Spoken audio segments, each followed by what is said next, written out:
2 நாட்களுக்கு பிறகு வெள்ளப்பெருக்கு குறைந்ததால் குற்றால அருவிகளில் பயணிகள் குளிக்க அனுமதி அளிக்கப்பட்டுள்ளது. விவரங்களை தருகிறார் செய்தியாளர் செந்தில்.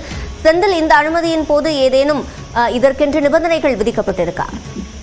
அதாவது தென்காசி மாவட்டம் மேற்கு தொடர்ச்சி மலை பகுதியில் அடிவார பகுதியில் அமைந்துள்ளது எழில்மிகு குற்றால அருவி. இந்த அருவியில் ஆண்டுதோறும் ஜூன், ஜூலை, ஆகஸ்ட் மாதங்களில் சீசன் காலமாகும். இந்த நிலையில் இந்த ஆண்டு சீசன் என்பது தொடர்ந்து தற்போது வரை நீடித்து வருவதால் இது 2ஆம் கட்ட சீசனாகவே கருதப்படுகிறது. இந்த சூழ்நிலையில் மேற்கு தொடர்ச்சி மலைப்பகுதிகளில் வளிமண்டல மேலடுக்கு சுழற்சி காரணமாக மழை பெய்ததின் காரணமாக குற்றாலம் மெயின் அருவி, ஐந்தருவி, புலி அருவி, சிற்றருவி, பழைய குற்றாலம் என அனைத்து அருவிகளிலும் கடந்த 2 நாட்களாக வெள்ளப்பெருக்கு ஏற்பட்டது. இதனால் பாதுகாப்பு நலன் கருதி, சுற்றுலா பயணிகளுடைய பாதுகாப்பு நலன் கருதி அருவியில் குளிப்பதற்கு தற்காலிகமாக தடை விதித்தனர். இந்த நிலையில் இன்று காலை முதல் தண்ணீர் வரத்து தற்போது குறைந்ததை அடைந்து மீண்டும் அருவியில் குளிப்பதற்கு தற்போது போலீசார் அனுமதியை அளித்துள்ள நிலையில் இங்கு வரக்கூடிய ஐயப்ப பக்தர்களும் அதே போல சுற்றுலா பயணிகளும் அருவியில் ஆனந்தமாய் குளித்து மகிழ்ந்து செல்கின்றனர். விவரங்களை வழங்கியமைக்கு நன்றி. ராமநாதபுரத்தில் பெய்த தொடர் கனமழையால் நூற்றுக்கணக்கான ஏக்கர் நெற்பயிர்கள் தண்ணீரில் மூழ்கியுள்ளன. விவரங்களோடு இணைகிறார் செய்தியாளர் வீரகுமரன். இது தொடர்பாக விவசாயிகள் என்ன தெரிவிக்கின்றனர்? விவசாயிகளுக்கு இழப்பீடு கொடுக்கும் நிலை இருக்கிறதா? சிவரஞ்சி, வளிமண்டல சுழற்சி காரணமாக கடந்த 2 நாட்களாக ராமநாதபுரம் மாவட்டத்தில் பல்வேறு பகுதிகளில் பல்வேறு இடங்களில் அதி கனமழையானது பெய்தது. இதில் வரலாறு காணாத அளவிற்கு ராமேஸ்வரத்திற்கு மட்டும் 41 சென்டிமீட்டர் கனமழை பெய்தது. அதே போன்று ராமநாதபுரம் நகர் மற்றும் சுற்றுவட்டார பகுதியில் சுமார் 17 சென்டிமீட்டர் மழை பெய்திருக்கிறது. இந்நிலையில் ராமநாதபுரம் மாவட்டம் அருகே இருக்கக்கூடிய ரகுநாதபுரம், வண்ணாங்குண்டு, பத்திரத்தரவை உள்ளிட்ட கிராமங்களில் சுமார் 100கணக்கான ஏக்கரில் நெற்பயிர்கள் பயிரிடப்பட்டிருந்தன.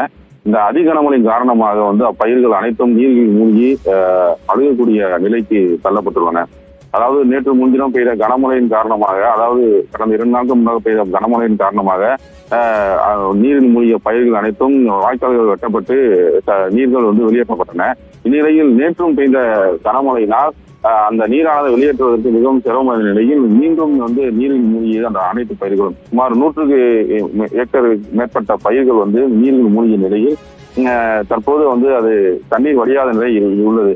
மாவட்ட நிர்வாகமும் தமிழக அரசும் பயிர்களுக்கு உரிய இழப்பீடு வழங்க வேண்டும் எனவும், நீரை வெளியேற்றுவதற்கு மாவட்ட நிர்வாகம் உரிய நடவடிக்கை எடுக்க வேண்டும் எனவும் விவசாயிகள் கோரிக்கை விடுத்துள்ளனர். விவரங்களை வழங்கியமைக்கு நன்றி வீரகுமரன். ராமநாதபுரத்தில் பெய்த தொடர் கனமழையால் நூற்றுக்கணக்கான ஏக்கர் நெற்பயிர்கள் தண்ணீரில் மூழ்கியுள்ளன. விவரங்களோடு இணைகிறார் செய்தியாளர் வீரகுமரன். இது தொடர்பாக விவசாயிகள் என்ன தெரிவிக்கின்றனர்? விவசாயிகளுக்கு இழப்பீடு கொடுக்கும் நிலை இருக்கிறதா? சிவரஞ்சி, வளிமண்டல சுழற்சி காரணமாக கடந்த 2 நாட்களாக ராமநாதபுரம் மாவட்டத்தில் பல்வேறு பகுதிகளில் பல்வேறு இடங்களில் அதி கனமழையானது பெய்தது. இதில் வரலாறு காணாத அளவிற்கு ராமேஸ்வரத்திற்கு மட்டும் 41 சென்டிமீட்டர் கனமழை பெய்தது. அதே போன்று ராமநாதபுரம் நகர் மற்றும் சுற்றுவட்டார பகுதியில் சுமார் 17 சென்டிமீட்டர் மழை பெய்திருக்கிறது. இந்நிலையில் ராமநாதபுரம் மாவட்டம் அருகே இருக்கக்கூடிய ரகுநாதபுரம், வண்ணாங்குண்டு, பத்திரத்தரவை உள்ளிட்ட கிராமங்களில் சுமார் 100கணக்கான ஏக்கரில் நெற்பயிர்கள் பயிரிடப்பட்டிருந்தன. இந்த அதிகனமழையின் காரணமாக அப்பயிர்கள் அனைத்தும் நீரில் மூழ்கி அழுகக்கூடிய நிலைக்கு தள்ளப்பட்டுள்ளன. அதாவது நேற்று முன்தினம் பெய்த கனமழையின் காரணமாக, அதாவது கடந்த 2 நாட்கள் முன்னாக பெய்த கனமழையின் காரணமாக நீரில் மூழ்கிய பயிர்கள் அனைத்தும் வாய்க்கால்கள் வெட்டப்பட்டு நீர்கள் வெளியேற்றப்பட்டன.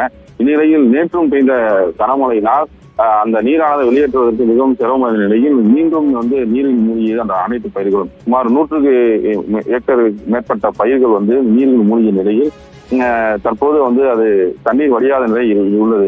மாவட்ட நிர்வாகமும் தமிழக அரசும் பயிர்களுக்கு உரிய இழப்பீடு வழங்க வேண்டும் எனவும், நீரை வெளியேற்றுவதற்கு மாவட்ட நிர்வாகம் உரிய நடவடிக்கை எடுக்க வேண்டும் எனவும் விவசாயிகள் கோரிக்கை விடுத்துள்ளனர். விவரங்களை வழங்கியமைக்கு நன்றி வீரகுமரன்.